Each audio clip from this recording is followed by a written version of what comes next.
మనకు అజీర్ణంగా ఉండేటప్పుడు గడ్డి తింటాయి.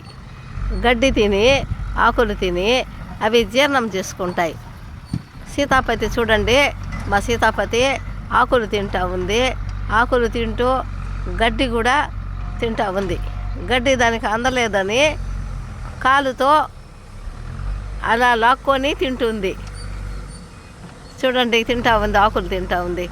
ఔషధము కుక్కలు వాటికి అవే ఔషధాన్ని గుర్తించి తింటాయి. సీతాపతి చూడండి, పొదలో దూరింది. ఎన్ని ఆకులు తింటుంది, రకరకాల ఆకులు తింటుంది, కక్కేస్తుంది. కక్కేసిన తర్వాత అది బంకగా కక్కేసి అది మళ్ళీ హెల్త్గా ఆరోగ్యంగా ఉంటుంది.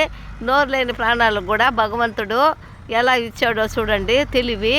వాటికి అవి అనారోగ్యంగా ఉండేటప్పుడు ట్రీట్మెంట్ తీసుకొని గడ్డి ఆకులు తిని కక్కేసి అవి ఫుల్గా హెల్త్గా ఉంటాయి. కాబట్టి మనం ఇంకా తెలివిగా ఉండాలి.